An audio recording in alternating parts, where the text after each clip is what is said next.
বোনের মৃত্যুর পর ৫ বছরের ভাগ্নি কাজলকে নিয়ে নিজের বাড়ি ফেরে সনাতন।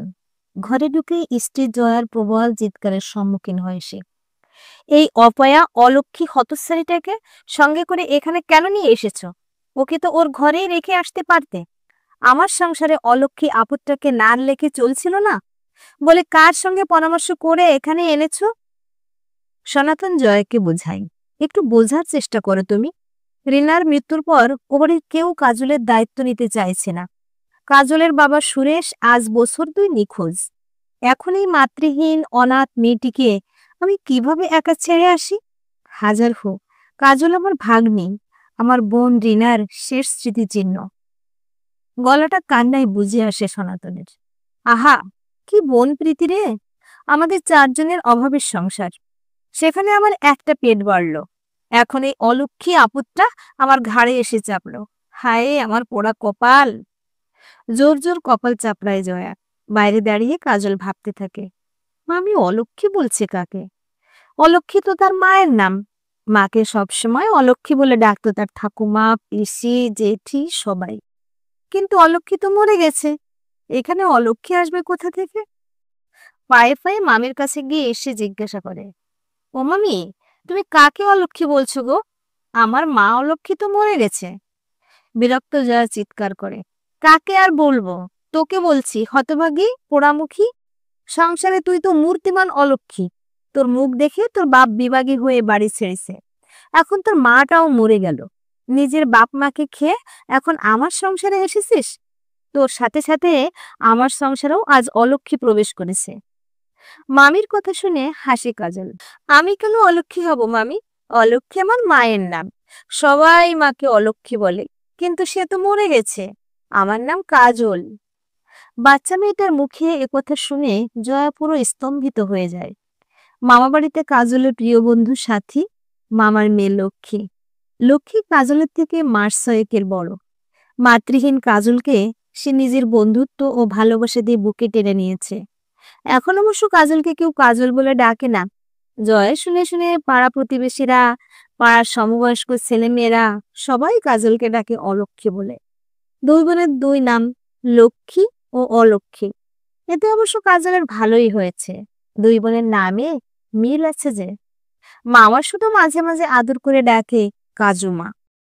মামার আদরে ও মামির অনাদরে মামা বাড়িতে বড় হতে থাকে কাজল। লক্ষ্মীর সঙ্গে স্কুলে যেতেও আরম্ভ করে। কিন্তু লক্ষ্মী অলক্ষ্মী ২ বোনের স্বভাব সম্পূর্ণ বিপরীত।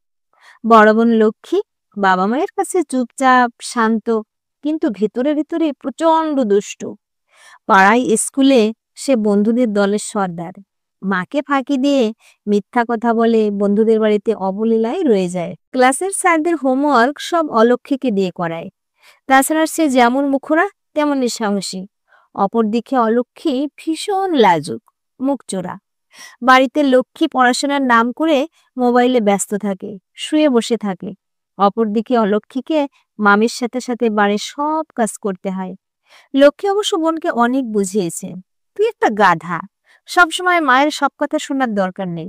একটু একটু অভিনয় করবি তো, অত কাজ করবি কেন? হাত ব্যথা, মাথা ব্যথা, নানা রকম বাহানা দিয়ে সরে পড়তে পারিস তো। লক্ষ্মীর কথা শুনে মৃদু হেসেছিল সে। মনে মনে বলেছে, আমি তোর মতো নই রে দিদি।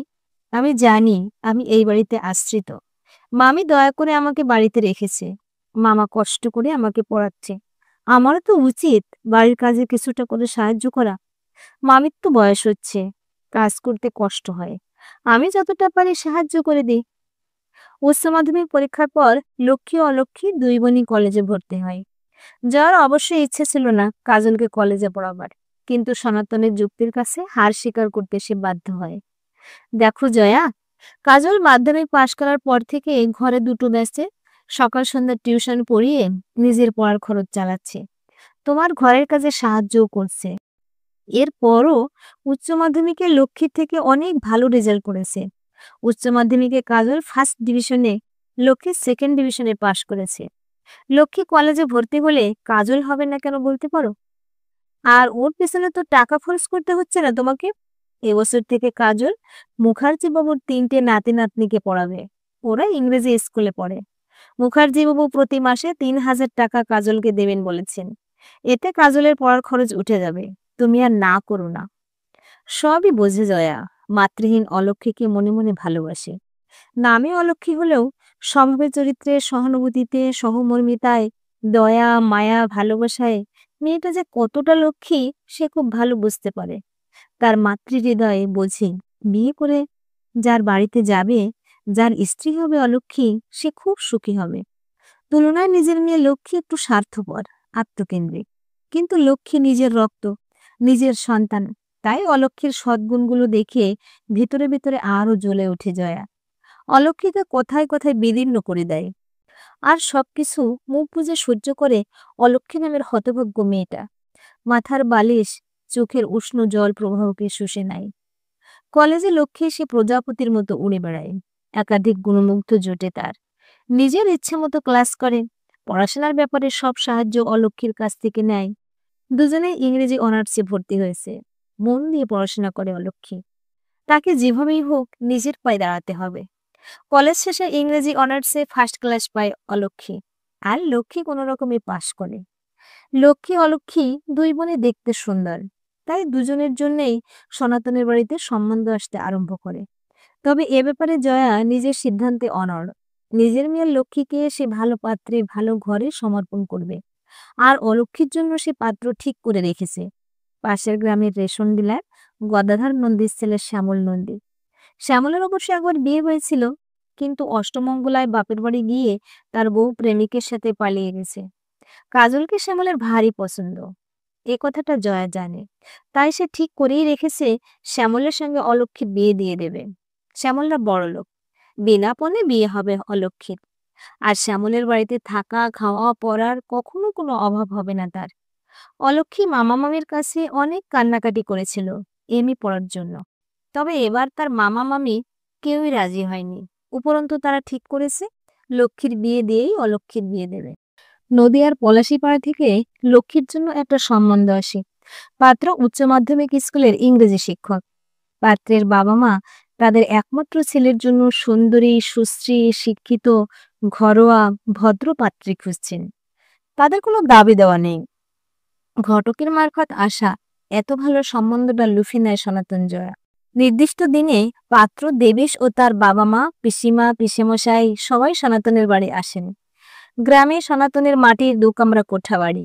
কিন্তু বাড়িতে ঢুকেই মনটা ভীষণ ভালো হয়ে যায় দেবেশের, পুরো পরিবারের। মাটির বাড়ি হলেও সর্বত্র পরিষ্কার পরিচ্ছন্ন ও সুরুচির ছাপ স্পষ্ট। ঘরের প্রত্যেকটি কোণা সুন্দরভাবে সাজানো গোছানো, কিন্তু বাহুল্য বর্জিত। বাড়ির খাটের বেড কভার, বালিশের কভার সুন্দরভাবে সজ্জিত ও বিভিন্ন নকশা আঁকা। বিস্মিত সুমনা দেবী দেবেশের মা প্রশ্ন করেন, এসব হাতের কাজ কি করেছে? ভীষণ সুন্দর তো। গদগদ হয়ে জয়া বলে, সব আমার মেয়ে লক্ষ্মীর হাতের তৈরি। ওর হাতের কাজ অসাধারণ। সবাই মুগ্ধ হয়ে দেখে।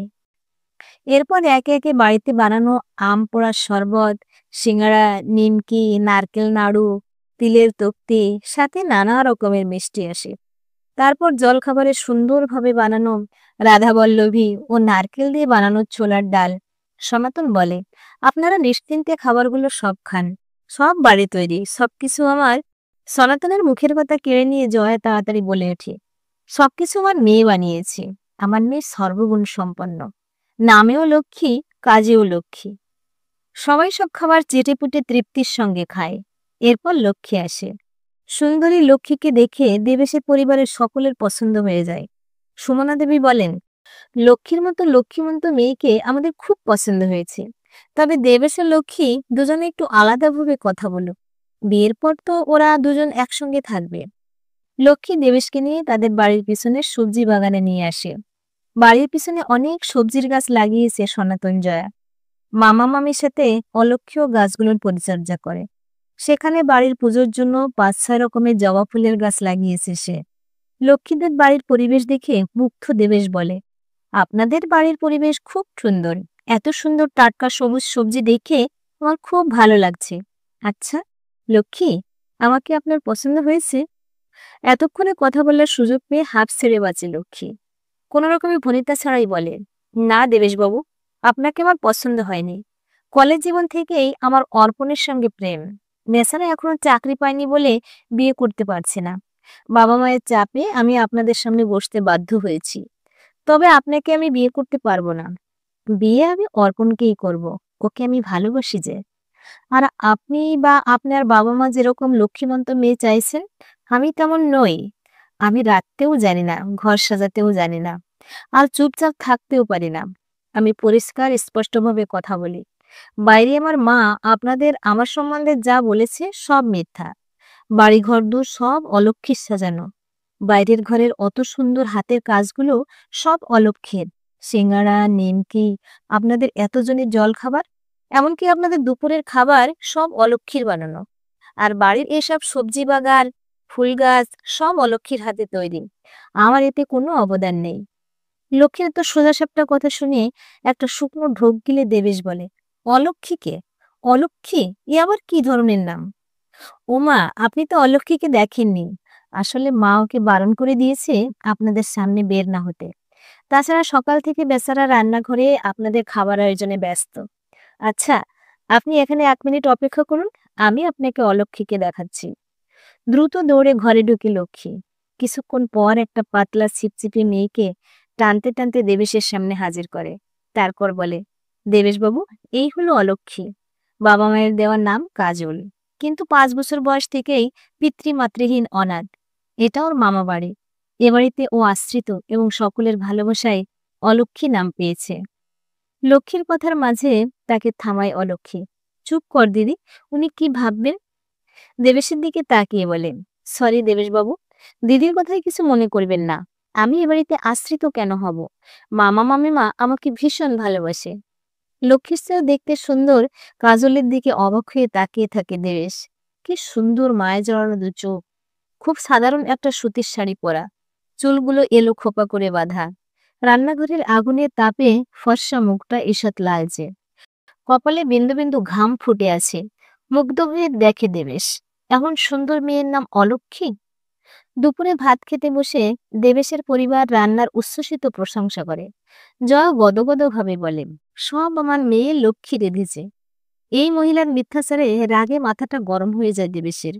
এ বাড়িতে অলক্ষীর অবস্থানটা সে স্পষ্ট বুঝতে পারে। বাড়িতে গিয়ে দেবেশ তার বাবা মা, পিসি পিসেমশাই সবাইকে লক্ষ্মী অলক্ষী 2 বোনের কাহিনী শোনায় আর বলে, আমি কাজলকে বিয়ে করব মা, ওকে আমার পছন্দ হয়েছে। জয়াদেবের মিথ্যাচারে বিক্ষুব্ধ বিরক্ত দেবেশের বাবা মা চুপ করে থাকে। এরপরের ঘটনা খুবই সংক্ষিপ্ত। লক্ষ্মীর ফোনে ফোন করে ওর সঙ্গে যোগাযোগ করে দেবেশ। লক্ষ্মী অলক্ষীকে বুঝিয়ে বাড়ির বাইরে একটা নির্দিষ্ট রেস্তোরাঁয় নিয়ে যায়। সেখানে অলক্ষী কাজলকে দেখেন দেবেশের বাবা মা। গলগল করে লক্ষ্মী কাজলের জীবনের সব কাহিনী বলে যায়। শুনতে শুনতে চোখে জল চলে আসে সুমনা দেবী ও রঞ্জনবাবুর। অনার্সে ফার্স্ট ক্লাস পেয়েও এমএতে পড়তে না পারার কথাটাও বলে লক্ষ্মী।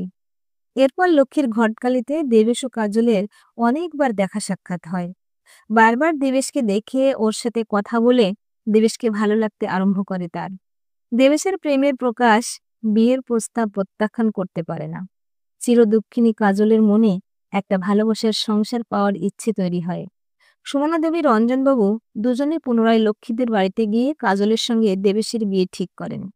সনাতন আনন্দে কাঁদতে কাঁদতে ভাগ্নের বিয়েতে সম্মতি দেয়। জয়া নিজের মেয়ের নির্বুদ্ধি থেকে কপাল চাপড়ায় ও লক্ষ্মীকে গালিগালাজ করে। এরপর এক শ্রাবণ সন্ধ্যায় দেবেশ কাজলকে বিয়ে করে নিজের বাড়িতে নিয়ে যায়। নতুন বউয়ের গৃহপ্রবেশের সময় শ্বশুর রঞ্জনবাবু কাজলের হাত ধরে বলেন, এসো মা লক্ষ্মী, আমার ঘরে এসো। ছোট থেকে সবার মুখে অলক্ষ্মী শুনে আসা কাজল ডুকরে কেঁদে ওঠে। সুমনা দেবী তার মাথায় হাত বুলিয়ে দিতে দিতে বলেন, আজ থেকে তোকে কেউ অলক্ষ্মী বলবে না মা। আমি বলতে দেব না। আজ থেকে তুই আমার গৃহলক্ষ্মী। আমার মেয়ে হয়ে আমার বুকের মাঝে থাকবি মা।